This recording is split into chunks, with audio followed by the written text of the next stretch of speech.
Bismillahirrahmanirrahim. Assalamualaikum warahmatullahi wabarakatuh.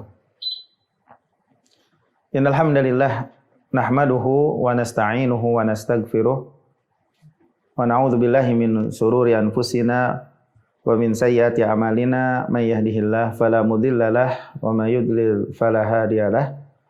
Asyhadu an la ilaha illallah wahdahu la syarikalah iqraran bihi wa tauhida wa asyhadu anna Muhammadan abduhu wa rasuluh. Amma ba'd. Pemirsa Marhaban TV di mana saja berada ya. Pada beberapa pelajaran yang telah kita lalui, kita telah mengetahui tentang keutamaan ilmu tauhid dan juga penjelasan tentang 3 macam tauhid. Begitu pula kita telah memahami buah dari mentauhidkan Allah Subhanahu wa taala ya. Dan balasan bagi siapa yang merealisasikan tauhid ya. Pada pertemuan kali ini insyaallah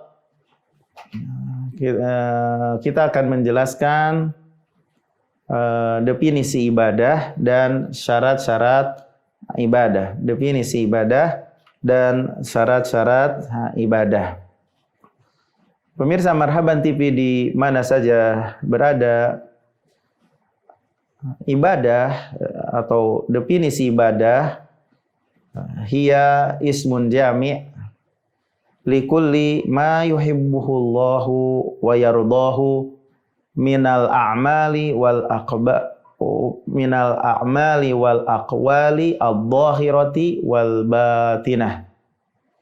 Yaitu satu nama yang meliputi segala apa yang dicintai oleh Allah dan yang diridhoi oleh Allah, baik dari perbuatan-perbuatan dan perkataan-perkataan yang nampak dan yang tersembunyi. Itu arti ibadah. Oleh karena itu selayaknya atau kita dianjurkan untuk memperbanyak niat-niat yang baik dalam satu ibadah. Niat-niat yang baik dalam satu ibadah untuk memperbanyak pahala. Kenapa demikian? Ya. Al-Imam Ibnu Qudamah Al-Maqdisi rahimahullah berkata, amma tada'ufu al-fadl bi kathratin niyatil hasanah. Berlipat-lipatnya keutamaan dengan sebab banyaknya niat-niat yang baik. Ya. Maka sesungguhnya satu ketaatan bisa diniatkan dengan beberapa niat sehingga memiliki banyak kebaikan. Ya, memiliki banyak kebaikan. Contohnya, misalnya duduk di masjid itu merupakan ketaatan. Mungkin duduk di masjid itu kita memperbanyak niat-niat yang baik. Yang dengan sebab niat-niat yang baik itu kita mendapatkan pahala yang banyak. Di antara niat-niat baik duduk di masjid itu kita meniatkan ketika sedang duduk di masjid itu dengan masuknya kita ke masjid itu dalam rangka menunggu waktu sholat. Udah menunggu waktu sholat sudah pahala. Diniatkan juga misalnya ketika duduk di masjid itu untuk i'tikaf. Diniatkan juga ketika duduk di masjid itu untuk zikir kepada Allah dan yang selain itu. Jadi ini maka dianjurkan ya, dalam satu ketaatan kita ini untuk memperbanyak niat-niat yang baik. Ya. Untuk memperbanyak pahala. Kenapa demikian? Karena bagi setiap niat itu ada pahala. Bagi setiap niat itu ada pahala. Iya. Ya. Dan setiap satu kebaikan ya akan dilipat gandakan. Satu kebaikan akan dilipat gandakan dan dilipat-lipat gandakan menjadi berlipat-lipat nantinya. Jadi para ulama ya memberikan anjuran kepada kita dalam satu ibadah agar kita memperbanyak niat-niat yang baik untuk memperbanyak pahala, untuk mendapatkan pahala. Ya. Nah, ada satu pertanyaan yang mungkin kita bertanya-tanya. Bagaimana misalnya urusan dunia, amalan-amalan dunia yang diperbolehkan menjadi ibadah, mendapatkan pahala di akhirat. Contoh, amalan-amalan dunia yang diperbolehkan bisa jadi berubah menjadi ibadah, menjadi pahala dengan sebab niat yang baik, seperti makan. Itu perkara duniawi yang diperbolehkan. Tidur, jual beli, mencari rizki, gitu. Ya. Nah, diubah amalan-amalan duniawi ini yang diperbolehkan kepada ibadah ukhrawi. Apabila ditujukan, apabila diniatkan dengan amalan-amalan duniawi, itu adalah niat yang baik, yaitu wajah Allah Subhanahu wa ta'ala. Perkara yang mubah menjadi ibadah dengan sebab niat. Karena niat itu perannya sangat besar sekali gitu. Ya. Bisa bertumpuk banyak pahala yang kita dapatkan tatkala kita memperbanyak niat-niat yang baik. Telah terdapat dalam sebuah asar dari Mu'ad, semoga Allah meridai padanya, bahwasanya dia berkata, inni ahtasibu naumati kama ahtasibu qumati. Sesungguhnya aku mengharapkan pahala dengan tidurku sebagaimana aku mengharapkan pahala dengan bangunku, berdiriku.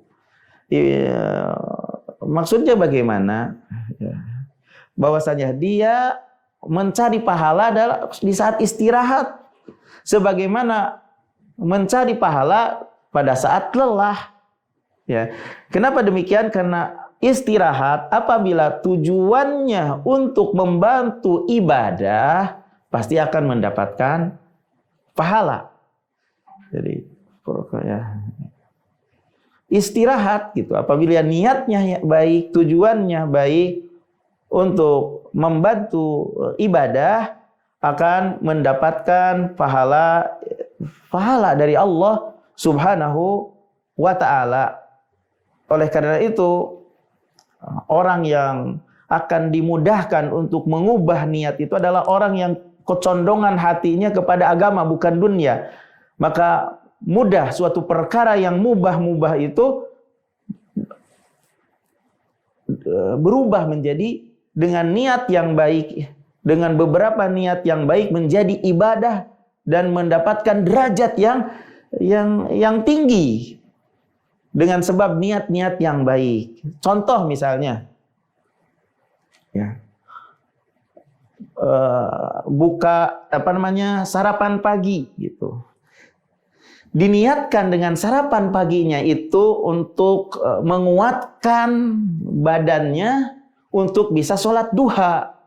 Maka sarapan paginya itu menjadi ibadah atau sarapan pagi. Ya. Bagi yang ada di studio, tujuannya biar bisa berkarya di studio, kuat untuk berkarya dan berkreasi di studio misalnya. Jadi ibadah makan atau sarapannya itu. Jadi di sini makanya para ulama menganjurkan kepada kita untuk memperbanyak niat-niat yang baik dalam amalan duniawi untuk memperbanyak pahala. Perkara yang mubah, yang duniawi, tapi untuk bertumpuknya pahala dengan sebab niat. Contohnya juga misalnya kita makan pagi gitu, sarapan, niat untuk menguatkan biar bisa sholat duha, biar bisa menjenguk yang sakit dengan sebab sarapannya itu, atau biar bisa membaca Al-Quran atau mengajarkan Al-Quran misalnya dengan sarapannya itu. Perkara yang mubah terus ada niat-niat yang baik, maka hal yang demikian itu akan mendapatkan pahala dengan pahala yang banyak dengan sebab niat-niat yang baik. Yang perkara yang mubah berubah menjadi ibadah, dengan niat-niat yang baik. Contoh yang lain misalnya kita memakai minyak wangi, ya. Diniatkan dengan memakai minyak wangi itu dalam rangka mengikuti sunnah. Diniatkan memakai minyak wangi itu untuk menghormati masjid. Diniatkan dengan memakai minyak wangi itu niat-niat yang baik biar tidak bau yang membuat mengganggu orang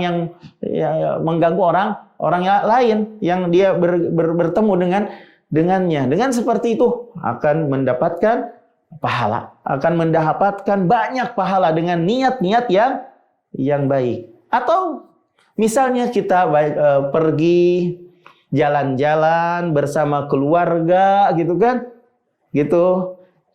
atau bersama teman, atau ya, diniatkan untuk menggunakan waktu di saat berjalan-jalan beserta keluarga itu untuk tasbih, membaca subhanallah, untuk membaca tahlil la ilaha illallah, atau dalam rangka untuk mentadaburi makhluk-makhluk Allah yang agung. Dan diniatkan juga dengan membawa dan mengajak keluarga jalan-jalan itu untuk memasukkan kegembiraan kepada keluarga. Ya, ini menjadi pahala.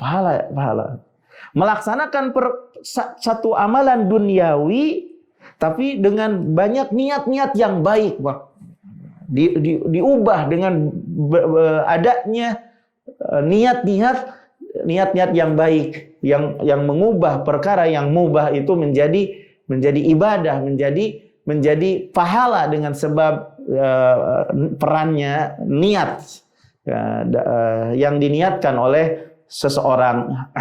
Oleh karena itu Al-Imam Ibnu Qayyim rahimahullah berkata, inna khawasal muqarrabin humul ladzina qalabat al-mubahat fi haqqihim ila ta'at wa qurubat bin niyah. Sesungguhnya orang-orang yang berlomba, orang-orang yang khusus, yang muqarrabin, yang mendekatkan diri kepada Allah adalah mereka orang yang mengubah perkara-perkara yang mubah untuk hak mereka kepada ketaatan dan ibadah dengan sebab niat. Pemirsa Marhaban TV di mana saja berada, jadi perkara amalan duniawi yang mubah bisa berubah kepada ibadah ukhrawi dengan sebab niat, Jadi definisi ibadah adalah satu nama yang meliputi segala apa yang dicintai oleh Allah, yang diridhoi oleh Allah, baik perkataan, perbuatan yang nampak dan yang batin. Dianjurkan kita untuk memperbanyak niat-niat yang baik dalam satu ibadah untuk memperbanyak pahala. Dan juga perkara-perkara yang mubah duniawi akan menjadi ibadah ya dengan niat yang baik, dengan niat-niat yang baik, seperti makan sarapan atau memakai minyak wangi, atau juga pergi jalan-jalan jalan-jalan membawa ke tempat wisata gitu, bisa menjadi ibadah dengan sebab niat ya. Adapun tentang masalah ibadah itu akan diterima bila mana terpenuhi dua syarat. Yang pertama adalah ikhlas Dan yang kedua adalah mutaba'ah, mencontoh Nabi. Ikhlas, tidaklah Anda menuntut dengan amalan Anda selain Allah. Dan tidak menuntut untuk balasan dari selain Allah. Atau dengan arti lain, seseorang bertujuan dengan ibadahnya itu mendekatkan diri kepada Allah dan agar sampai ke surganya, rumah kemuliaannya. Nah, barang siapa yang tidak terpenuhi syarat ini, cacat dari syarat ini, jadi beramalnya karena selain Allah, berarti dia seorang musyrik, gitu. Berarti dia seorang yang menyekutukan Allah Subhanahu wa ta'ala kalau cacat syarat ini. Nah, di antara hal yang bisa membantu kepada kita untuk ikhlas, pertama, ingat keagungan Allah. Ingat keagungan Allah Subhanahu wa ta'ala. Dan bahwasanya ikhlas di dalam beribadah itu hanya hak Allah saja. Itu yang pertama yang membantu kita untuk bisa ikhlas. Yang kedua, bersemangat untuk menutup amalannya, menyembunyikan amalannya. Karena berdasarkan sebuah hadis dari Nabi kita Muhammad sallallahu alaihi wasallam, sab'atun yudhilluhumullah tahta dhillihi yauma la dhilla illa dhilluh. Ada 7 golongan di mana Allah akan menaungi mereka di bawah naungannya pada hari yang tidak ada naungan kecuali naungannya. Adalah seseorang yang bersedekah dengan satu sedekah, lalu dia menyembunyikannya sehingga tidak mengetahui, sehingga dia tidak sampai tangan kirinya tidak mengetahui apa yang diinfakkan oleh tangan kanannya. Jadi bersemangat untuk menyembunyikan amalan. Itu di antara hal yang membantu kita untuk bisa ikhlas. Yang ketiga yang membantu kita bisa ikhlas itu menghadirkan dalam hati kita, selalu kita ingat bahwasanya ikhlas itu sebab penjagaan Allah kepada kita dari kemaksiatan, dari perbuatan maksiat. Kadzalika linasrifa anhu wal fahsya innahu min ibadinal mukhlasin. Demikianlah kami palingkan dari Nabi Yusuf perbuatan buruk dan keji. Sesungguhnya Nabi Yusuf di antara hamba kami yang mukhlasin, yang dipilih untuk ikhlas, gitu. Kemudian yang berikutnya, yang keempat, kiat agar kita yang membantu kita untuk ikhlas, mengetahui bahwasanya ikhlas itu sebab dilapangkannya dari berbagai macam kesulitan. Sebagaimana dalam hadis 3 orang yang tertutup di satu gua dengan batu besar, lalu mereka bertawasul kepada Allah dengan keikhlasan amalan mereka, lalu Allah bukakan kesusahan mereka, lalu Allah bukakan kesusahan mereka, gitu. Itu di antara hal yang membantu kita untuk ikhlas, dan ikhlas itu merupakan syarat diterimanya ibadah. Yang kedua syarat diterimanya ibadah itu adalah al-mutaba'ah. Seseorang mencontoh di dalam ibadahnya kepada Rasulullah sallallahu alaihi wasallam. Nah, barang siapa yang cacat syarat ini berarti dia itu mubtadi, orang yang mengada-ada di dalam agama. Maka di antara hal yang bisa membantu seseorang untuk bisa mencontoh Nabi sallallahu alaihi wasallam, pertama dia mesti ingat, barang siapa yang ingin mendapatkan kecintaan Allah dan ingin mendapatkan ampunan dosa, ya. Nah, jadi orang yang akan mendapatkan kecintaan Allah dan ampunan dosa itu mesti ingat bahwasanya orang yang akan mendapatkan kecintaan Allah dan ampunan dosa itu adalah yang mengikuti Nabi-Nya sallallahu alaihi wasallam. Allah berfirman di dalam surat Al-Imran ayat 31, "Qul in kuntum tuhibbunallah fattabi'uni yuhibbukumullah wa yaghfir lakum dzunubakum." Katakan oleh Muhammad, jika kamu mengikuti Allah, maka ikutilah aku, pasti Allah akan mencintaimu dan Allah akan mengampuni dosamu. Yang kedua, di antara hal yang membantu kita untuk bisa mencontoh Nabi SAW, menghadirkan bahwasanya kebahagiaan dunia dan akhirat itu dalam mengikuti Nabi SAW. Sebagaimana Imam Ibnu Taimiyah rahimahullah berkata, makhluk yang paling bahagia, makhluk yang paling besar kenikmatannya, makhluk yang paling tinggi derajatnya adalah orang yang paling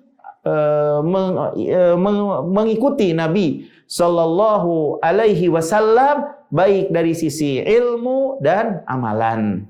Kemudian yang ketiga, di antara hal yang bisa membantu kita untuk mutabaah, mencontoh Nabi Sallallahu Alaihi Wasallam, ingat bahwasanya, selalu ingat atau mengingat-ingat terus bahwasanya taat kepada Rasul dan mengikuti kepada Rasul sebab bisa menemani Rasulullah Sallallahu Alaihi Wasallam di surga. Sebagaimana Allah Tabaraka wa Ta'ala berfirman di dalam surat An-Nisa ayat 69, "Wa may yuti'illaha war rasul faulaika ma'al ladzina an'ama Allahu 'alaihim minan nabiyyin was-siddiqin wasyuhada wassalihin wa hasuna ulaika rafiqa." Barang siapa yang taat kepada Allah dan kepada Rasul, maka mereka berserta orang yang Allah anugerahkan kenikmatan kepada mereka dari kalangan para nabi yang jujur, yang mati syahid, dan orang-orang soleh. Mereka adalah sebaik-baiknya teman. Pada pertemuan kali ini mungkin dicukupkan sekian saja. Kita pada pertemuan kali ini bisa mengetahui apa arti ibadah, dan kita bisa memahami apa syarat-syarat ibadah. Ya, ada dua, yaitu ikhlas dan mencontoh Nabi SAW. Dan kita juga paham bahwasanya untuk membantu diri kita untuk ikhlas ada sebagaimana yang tadi dijelaskan, ada beberapa poin. Begitu pula yang membantu kita untuk mencontoh Nabi SAW, ada beberapa poin yang kita jelaskan tadi. Mudah-mudahan kita bisa mengamalkannya. Mudah-mudahan apa yang kita dengar ini merupakan ilmu yang bermanfaat. Wa sallallahu ala nabiyyina Muhammad, subhanaka Allahumma wa bihamdika, asyhadu an la ilaha illa anta astaghfiruka wa atubu ilaik. Wassalamualaikum warahmatullahi wabarakatuh.